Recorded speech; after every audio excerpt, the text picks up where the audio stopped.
Good morning. I love that. Thank you. Welcome to All Souls on this brisk Sunday before Thanksgiving. We want to welcome all that are present here and those of you joining us by live stream. My name is Scott Hensey. Ruth Robarge will be joining you next Sunday. And I'm a member of this congregation, and it's good to be with you today. We take pleasure in greeting our guests and visitors. Are there any members who've brought a guest this Sunday?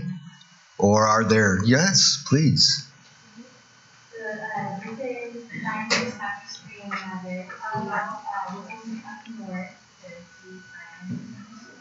Welcome.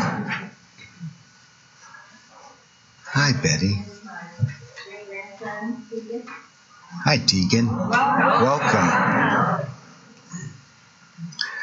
Is there anybody joining us? Has anybody met a visitor? Oh, we've got some pointers. How you doing? Hi, Sam. Welcome. Welcome, Sam. Hi, ladies.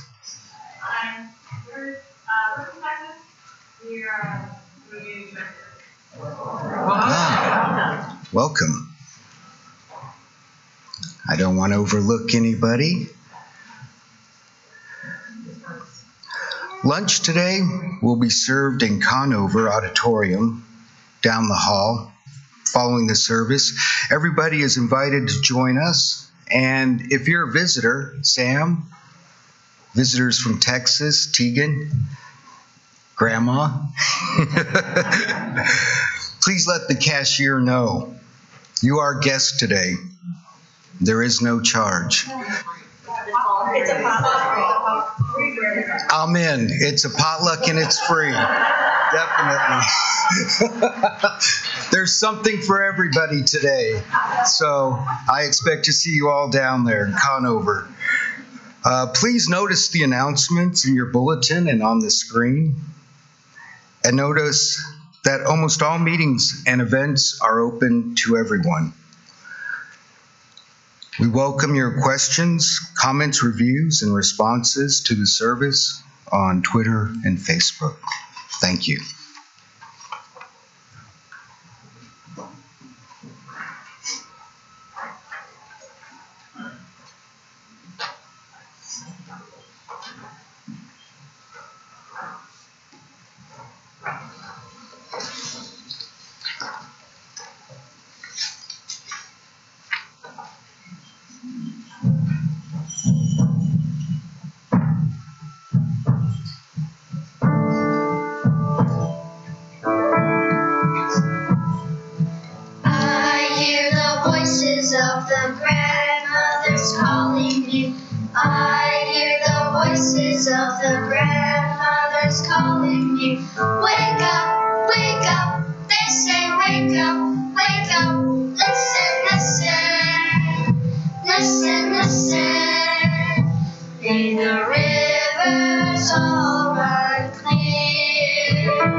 Thank you. We gather today as families and as a community in the anticipation of the holiday of Thanksgiving, to lift up our gratitude for all that blesses and sustains us, for the earth and its harvest, for our homes and those we love, for the ancestors who bequeathed us freedom and the ancestors who paid the price for that dream, and for the human compassion that forever moves us to welcome the stranger again and yet again, and to reach out to all those in need. Thanksgiving teaches us to recognize the enoughness of our lives, to see the abundance by which we are surrounded so constantly that we forget to notice it. It calls us to remember some parts of the story of our nation, the courage and perseverance of those who, generation after generation, arrive here with nothing except hope for a better future, as well as the courage and perseverance of those whose lands and labors and ways of life have so often been stolen in the service of empire. In our gratitude for what we have, let us call to mind what we owe to the earth that so generously sustains us, but cannot thrive without our respect and protection. To the ancestors whose courage founded a nation aspiring to liberty and justice in the face of many forms of oppression. To all those who bless our lives by loving us and believing in us, and to those who go in want and despair, even in our midst. Let us, in this moment of reflection, turn our minds to these things together. Let us be present once more to the still center of our being, that inner place of wordless wonder from which all thankfulness flows. Our history is not perfect. Our lives are not perfect. The world as we know it is far from perfect. And yet we are surrounded on all sides by gifts and miracles. May our hearts be open to see, to give, to receive, to heal, to bless, to praise. And may the light we kindle as the symbol of our heritage and faith illuminate the abundance of the world we share and be reflected in the generosity and gratitude of our living.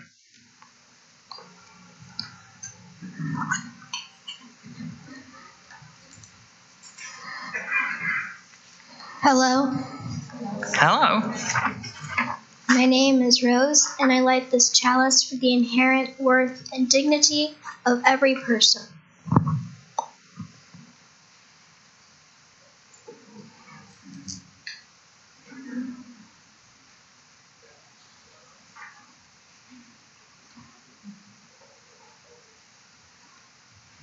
Thank you.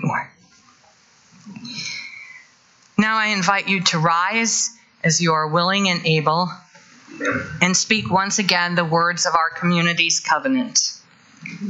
Together we affirm, goodwill is the spirit of this church, and service is its law.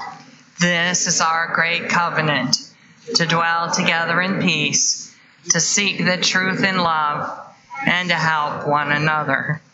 I invite you to remain risen for our opening traditional Thanksgiving hymn.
The Thanksgiving Address is a traditional greeting among the indigenous nations of the Iroquois Confederacy that invites those gathered to come together around the expression of gratitude for all that sustains life. This reading is abbreviated and adapted from the writings of Robin Kemmerer. Today we have gathered, and when we look upon the faces all around us, we see that the cycles of life continue. We have been given the duty to live in peace and balance and harmony with each other and all living things. So now let us bring our minds together as one, as we give greetings and thanks to each other as people.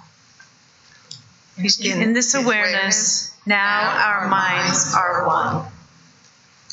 We are thankful to our mother, the earth, for she gives us everything that we need for life.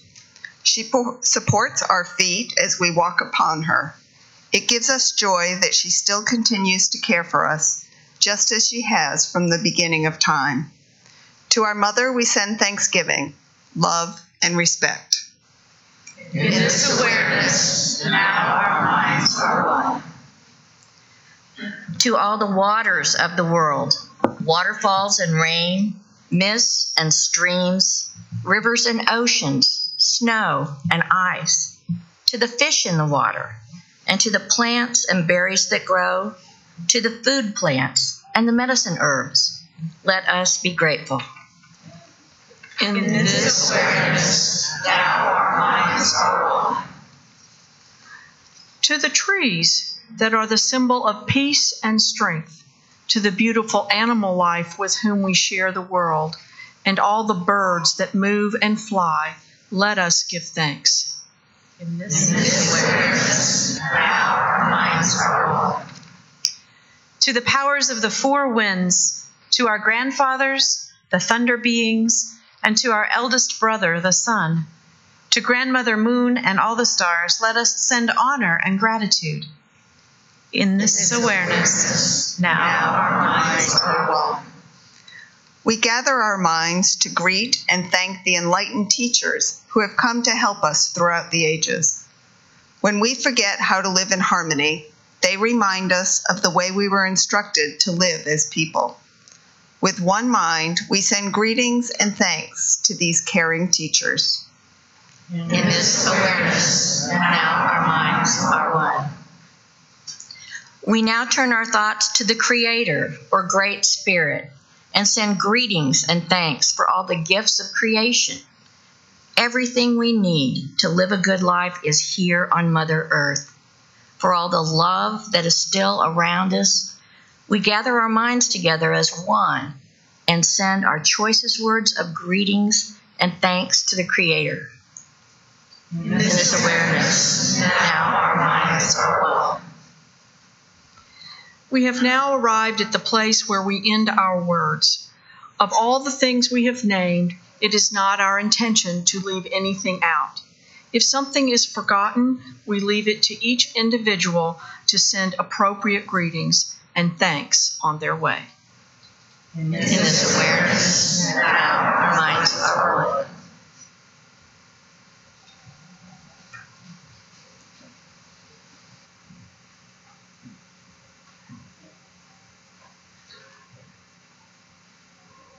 I'd like to invite all of our children and teens to come forward and sit on the floor this morning. I have something I want to share with you. Come on down.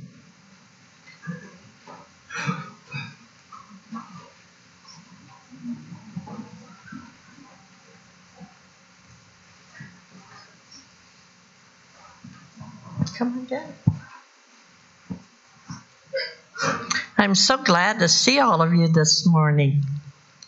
This Thursday is Thanksgiving, and in addition to wonderful food, it's a time for us to give thanks for all the good in our lives. At my Thanksgiving table, each person goes around and shares someone or something they're thankful for at this time in their lives. Can you share with me someone or something you're thankful for right now? Anyone want to share something? Isaac, what do you think? Cyan? All right, your grandma and your mom and your sister. Those are great things to be thankful for. Anyone else want to share something you're thankful for? You know, something I'm thankful for is all of you. It feels like a joy and a privilege to get to be with you every Sunday. And I think I have the best job of anybody in this church because I get to be with you. I'm very grateful for that. And I've set up a Thanksgiving table here that looks like my Thanksgiving table, except it doesn't have any of the wonderful food that we usually have at Thanksgiving. So can you share with me one of your favorite Thanksgiving foods? Isaac? Grasshopper pie. Oh, grasshopper pie. All right. What else? Sierra? Cranberries. I love cranberries. Did you want to share something? Cherry pie. All right. Rose? Cranberry mousse. Cranberry mousse. Oh, that sounds good. Cyan? Definitely pumpkin pie. Pumpkin pie. That's my favorite, too. Anything else?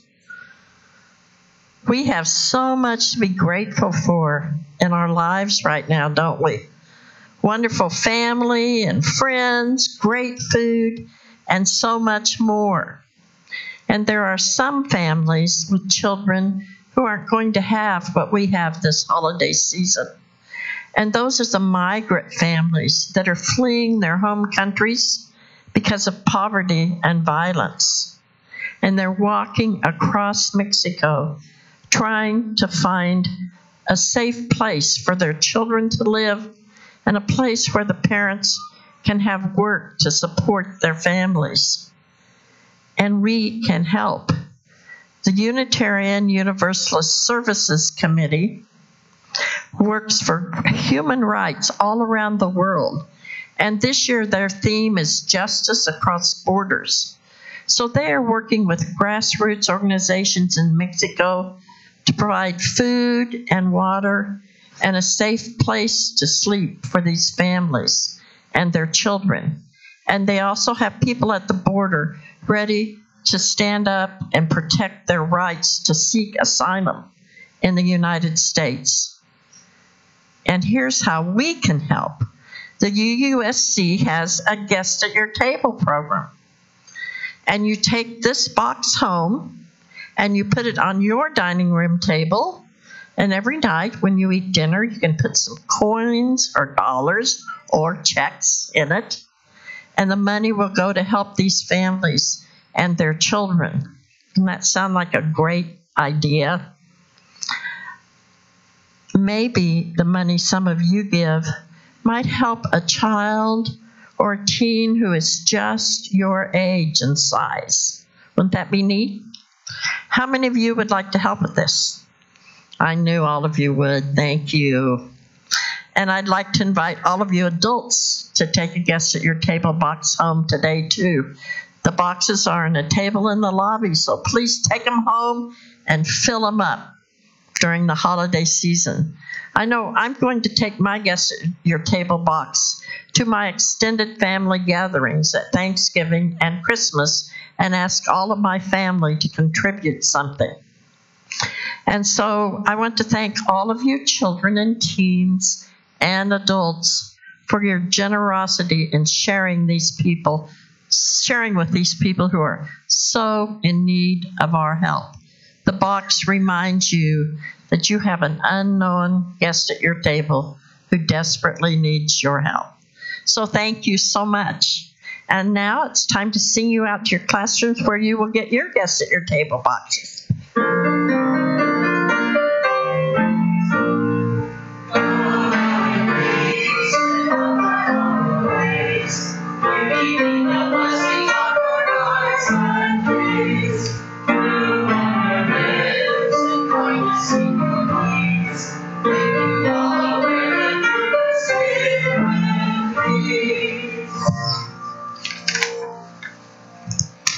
Good morning. I'm Margaret Drinkwine, member of the Board of Trustees and your immediate past president, and it's my privilege this morning to introduce the offering for the general operating budget.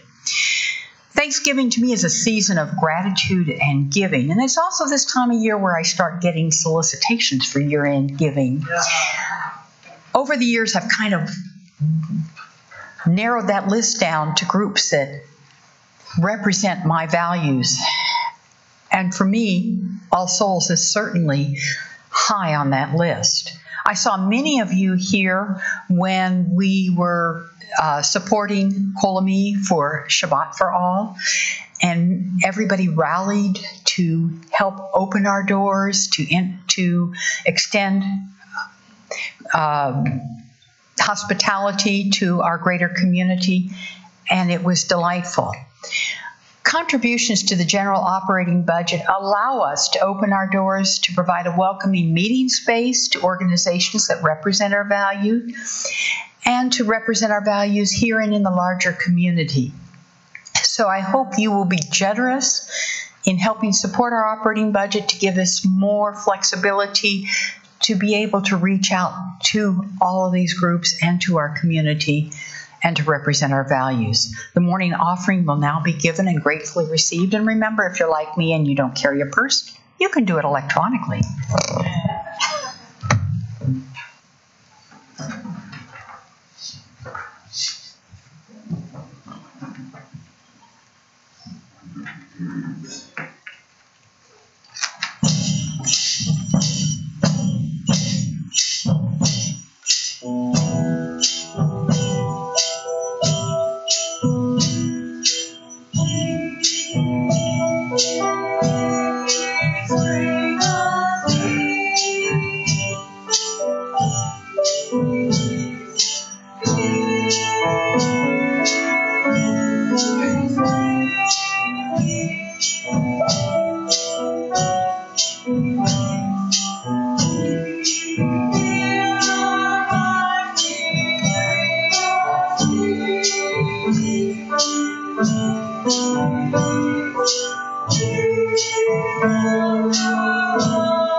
Will you join me now in the words of dedication for our offering? We dedicate our offerings and our actions to the mission at the heart of this congregation, to build a respectful, caring community, to inspire personal and spiritual growth, and to create change toward a just and compassionate society.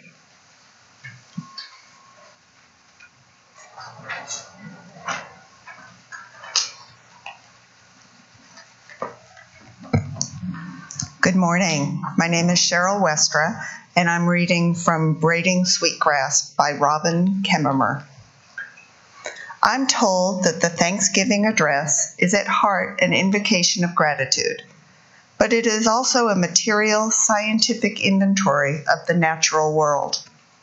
Another name for the oration is Greetings and Thanks to the Natural World. As it goes forward, each element of the ecosystem is named in its turn, along with its function. The address is, by its very nature of greetings to all who sustain us, long. Part of its power surely rests in the length of time it takes to send greetings and thanks to so many. The listeners reciprocate the gift of the speaker's words with their attention and by putting their minds into the place where gathered minds meet.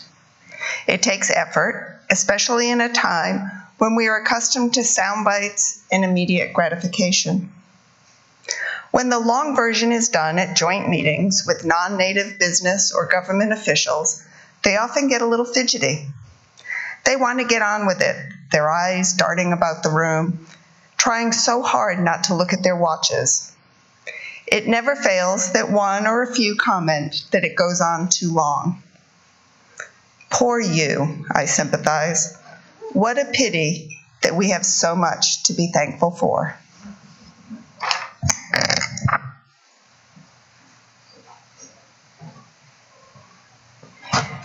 The sacred circle is taken from a cycle of musical pieces celebrating the 6 sources of our UU heritage.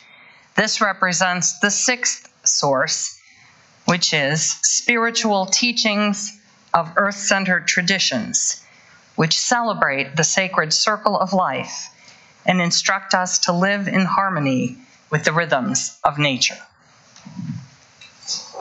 I'll be showing some gestures, and you're welcome to join me in those.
Once I dreamt that I beheld a great council of all creation, called together in order that the wisdom of the Spirit of life might be spoken and heard. The elders came to the sacred circle of being and said, "In all that we do, let the future be considered unto the 7th generation, that we may leave no wound upon the earth." And the far-off mountains echoed, "Patience, patience, patience." The grandmothers came to the sacred circle of being and said, "Let our bodies be held in reverence, for within them is wisdom, and from them is the holy mystery of birth." And the sheltering trees murmured, "Strength, strength, strength."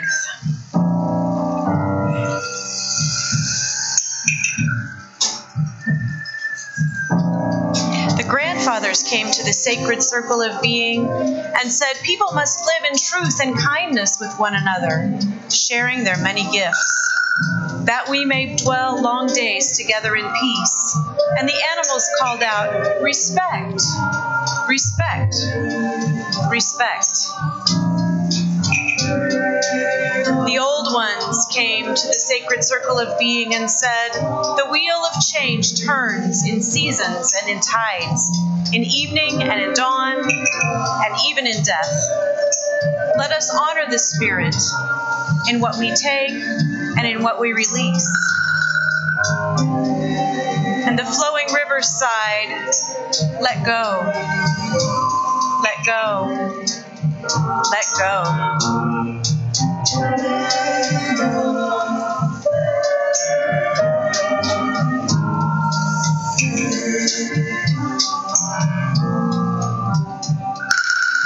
The little ones came to the sacred circle of being and said, "Behold, the wonder of creation, of beauty and abundance. The heart is a drum, and our feet are for dancing." And the stars of the sky sang, "Joy, joy, joy." Perhaps it was at the dawn of the world that this great gathering, perhaps it continues to this very day. In the wind and the thunder, the voices still sound for those who will hear. Patience, strength, respect, let go, joy, joy, joy.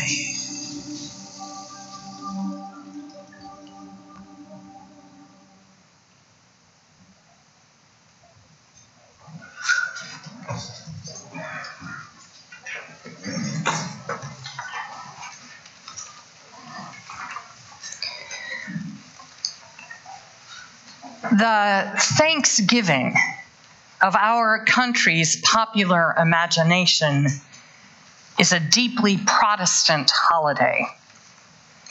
The New England Pilgrims came to the Americas because of their descent from the state Church of England. And while they may have owed their lives to the assistance of indigenous people, their celebration owed nothing to native forms of spirituality, nor to any Catholic influence which they would have repudiated as papist. It was mainline Protestant political leaders who established this as a national holiday. But of course, as is usually the case with this kind of historical meme, the reality is more complicated. The colonial New England Thanksgiving was always, even in its first instance, a military proposition. The feast that we remember through the haze of traditional sentiment was a mutual exhibition of arms and power between the British new arrivals and the indigenous Wampanoag, as they negotiated a relationship and each explored how the other might be useful as an ally. All subsequent iterations of Thanksgiving proclamations up to the time of independence had to do with theft from and slaughter of indigenous tribes, as the colonists realized and leveraged the advantages of gunpowder technology in the untroubled conviction that they were doing God's will. I would argue that since gratitude is in fact a sentiment worthy to be cultivated, we might do well to look elsewhere for some alternative possibilities in our history.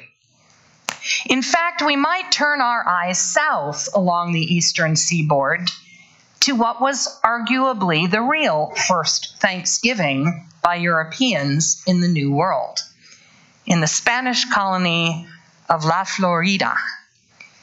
Although it was theoretically claimed as Spanish territory by the conquistador and explorer Ponce de Leon in 1513, the initial attempt to establish a colony of immigrants on the coast was repulsed by the indigenous Calusa people in 1521, and Ponce de Leon died in that attempt. It was not until 30 years later that the rather brilliant Spanish admiral Pedro Menendez de Aviles was assigned by the king to command the first organized treasure fleet, bringing trade goods and precious metals from Mexico and the Caribbean back to Spain.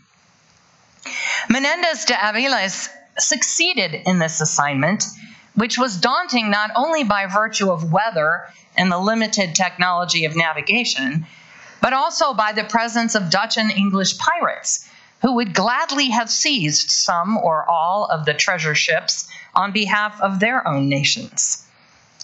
He did lose one of the smaller ships in the flotilla, the one commanded by his son, off the coast of La Florida. Immediately upon delivering the convoy safely to port in Seville, Menendez de Aviles began pestering the crown for permission to return to the New World and undertake a search for his son. King Philip II was not interested in risking his best admiral for such a project until 5 years later, when he learned that the French were working to establish a defensive outpost and a colony of Huguenot Protestants in La Florida. In 1565, he granted Menendez de Aviles' request, provided that he also undertook to eliminate the French challenge at Fort Caroline on the St. Johns River near present-day Jacksonville. Menendez de Aviles and his crew sailed, sighting land on August 28th, the feast day of St. Augustine of Hippo, and called the place they later landed St. Augustine. On October 8th, they held a Catholic Mass to offer thanks for their safe arrival, attended by the crew and a group of curious Temecuah natives, which was followed by a shared potluck meal of leftover ship stores, which probably included a stew made from salted pork and dried garbanzo beans laced with garlic seasoning and accompanied by hard sea biscuits and red wine. The Temecuah, as invited guests, would also have provided food for the meal, likely local game and fish, including oysters and smoked alligator, along with grains, corn, beans, squash, and berries. Luck and brutality enabled Menendez de Avilas to destroy the French fort, execute the majority of its inhabitants, and initiate the first successful European settlement on the east coast of what is now the United States.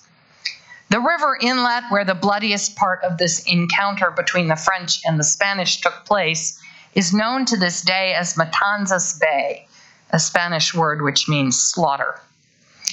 Much as happened half a century later in Plymouth Colony, what started as cautiously friendly relations with the indigenous tribal groups quickly deteriorated as each side discovered that the other was an undependable ally in war, and the natives began to die from exposure to unfamiliar diseases, and to understand the Europeans' expectation to dominate and even enslave them. I tell you this story because religion and slavery are important reasons why we celebrate the image of the first Thanksgiving that dominates our cultural imagination, featuring the Congregationalists in their whitewashed meeting house rather than the Catholics offering Mass in the sand and munching smoked alligator. La Florida remained a Spanish colony well past the revolution against the British Crown, in fact, until 1821. This was significant because the Catholic Spanish government had a different conception of slavery than the British chattel system. Under the Spanish government, enslaved people had certain rights, including the ability to own money or property, to buy their freedom at established rates, and to bring suit in a court of law. They were also understood to have souls. Moreover, one of the appeals offered by many of the Catholic missionary outreaches was the theory that no baptized Catholic could rightly enslave another. Thus, as soon as the indigenous people were baptized into the faith, they became ineligible for formal slavery under Spanish law. This is not to suggest that actual racial justice or harmony prevailed, but it was a different way of looking at the matter than the English colonists had.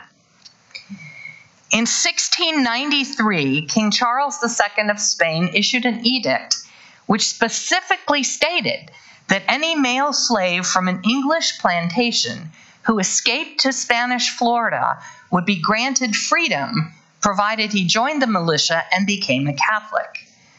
This edict became one of the New World's earliest emancipation proclamations. It codified what had been the practice of more than a century, as the expanding plantation system in the Carolinas and Georgia brought increasing numbers of kidnapped Africans within running distance of the Spanish administration to the south.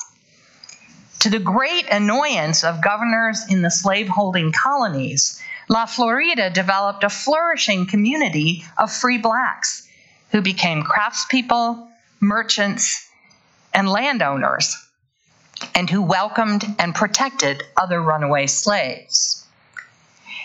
In the early 1700s, bands of native people from the Yamasee, Creek, and Seminole confederacies were driven out of their original lands in what is now Tennessee, Alabama, Georgia, and the Carolinas. Some of them resettled in La Florida, where they mixed and intermarried with both European colonists and formerly enslaved Africans. While Spanish authorities gave northern slave catchers neither assistance nor encouragement, they could not entirely prevent such activities. Guided by the native tribe's knowledge of local conditions, former slaves and their descendants, together with indigenous people, formed a complex of nearly self-sufficient villages hidden deep in the Florida swamplands, away from European awareness. However, there were also many former slaves and native people who participated openly in civic life, particularly in the thriving city of St. Augustine. Governor Manuel de Montiano established the first legally recognized free community of ex-slaves, known as Gracia Real de Santa Teresa de Mose, or Fort Mose for short, to serve as a defensive outpost 2 miles north of St. Augustine in 1738. The city and the Spanish colony that it represented were coming under increasingly determined attack from British colonial forces, eager to cut off the escaping slaves' route on what was the first underground railroad. Fort Mose played an essential early warning front line of defense role against James Oglethorpe, the governor of Georgia, who brought several thousand British and colonial troops to try to shut down St. Augustine in 1740. The city survived this and other assaults in part because its fort, the Castillo de San Marcos, is constructed of coquina, a sedimentary limestone composed of tiny seashell fragments. This stone absorbs cannonballs by crushing inward rather than shattering, making it relatively impervious to bombardment. In your face, General Oglethorpe. As I think about Thanksgiving, I wonder what American history and American life, as well as this holiday, might have been like had La Florida entered the Union as a territory in 1822 with its multicultural heritage intact. Instead, the colony was traded by Spain to British control in return for Havana at the end of the 7 Years' War in 1783, just before the American War of Independence. Many Spaniards and native people and many former slaves fled to Cuba in order to avoid falling under English colonial rule. During the American Revolution, Florida was considered a British colony, but it was not one of the 13 in revolt. In fact, it became a stronghold of Tory loyalists, especially those from the South, for whom Canada was too far away. By terms of the Peace of Paris, when the 13 gained their independence, La Florida was returned to the control of Spain in 1783. It had been only 20 years, but that was long enough to break some of the customs of mutual acceptance and support in diversity. Spain was at that time at war in its own land and had no resources or attention to spare for this awkward colony half a world away. Those who had departed for Cuba 2 decades earlier had neither the means nor the inclination to return. The missions, the forts, the city all crumbled until the territory was once again ceded to the now independent United States, which took possession in 1822. The U.S. government immediately began a campaign of forcing all the remaining free blacks living there to either leave the country or register under the control of a white supervisor. Also, sadly, the Castillo de San Marcos, that had been instrumental in maintaining the city's freedom for centuries, was used for the next 70 years as a military prison to incarcerate members of Native American tribes, starting with the Seminole and members of Western tribes, including Geronimo's band of Chiricahua, Apache, and Plains tribes such as the Cheyenne. Many were brought there under false pretenses by the Army, and an unconscionable number died there. It is said that the winners write history. And so, of course, the first Thanksgiving our culture remembers is the white English Protestant prayers over turkey. The modern Wampanoag, not surprisingly, have a different take on this legend in which they figure. I invite you this Thursday to spare a thought for what we might learn from the indigenous tribal traditions that the colonizers so blithely ignored and expunged, about the very act of thanksgiving, not just on one day of the year, but in all our gatherings and all our work together. I invite you to remember not just Plymouth Rock, but Fort Mose when you think of our founders, as well as the Black Seminoles, descendants of indigenous people and escaped slaves, who avoided both slave catchers and removal from their lands during the 19th century by creating a hidden society deep in the Everglades. I invite you to consider that the history we share is stranger than we know, with many examples and options different from those we have been taught to remember. I invite you to ask of yourselves and others, who are the immigrants? Because here's the thing, dear ones, it can be done. It doesn't require extraordinarily good people or extraordinarily wise people, just ordinary people who believe that it is possible to live together in the midst of differences. And it won't be perfect, because people will still be ornery, thoughtless, self-seeking, slightly obsessed beings who annoy each other from time to time. That's just a given. But we don't have to be all the same to get along. We know because it has been done. Once upon a time, here on this very continent, displaced natives and runaway slaves and Spanish sailors made a town together, the oldest European settlement in North America. It was no paradise. There was bloodshed and violence and probably all kinds of injustice. But they did a new thing in the world, and it may have had some features that were better than what would go on half a century later when the Mayflower Pilgrims stepped out on their famous rock and brought their vision of slavery to the New World.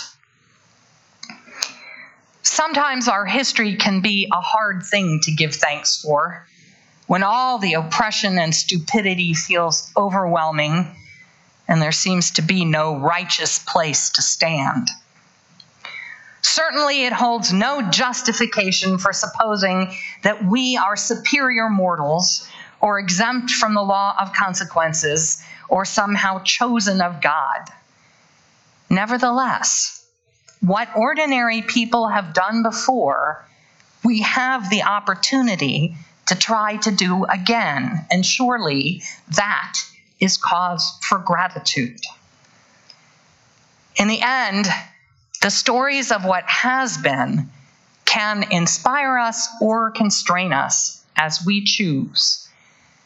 Perhaps we should learn to be thankful even for the mistakes of the past, if we are able to learn their lessons deeply enough that we need not repeat them. Our historical memory of the first Thanksgiving is contested, and I submit that that is not a bad thing. It is the next Thanksgiving that requires our attention, so that we might remember the blessings that are ever present in this world, including the chance to do the work of justice and community better. May we be inspired in that task by the gifts of love and beauty that we pause this week to notice and to praise. Let's stand and sing some of that praise together.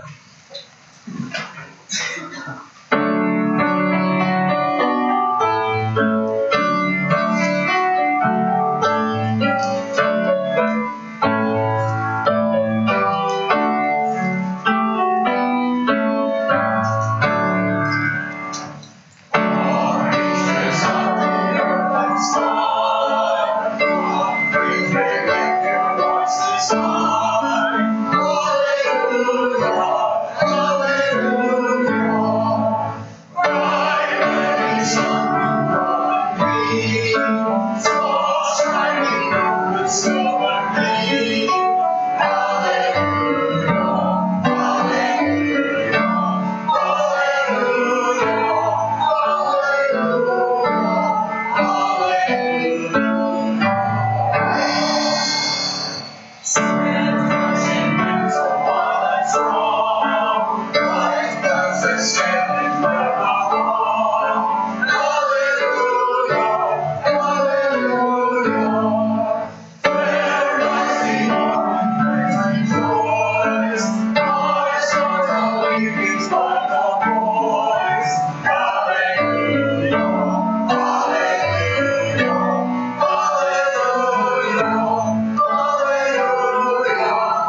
We extinguish this flame, but not the light of truth, the warmth of community, or the fires of commitment.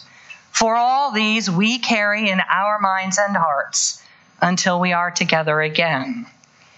Now may we go forth to the challenges and the overfullness of our days in the spirit of contentment, dedication, and thanksgiving, which is the eternal secret of abundant life. Go in peace.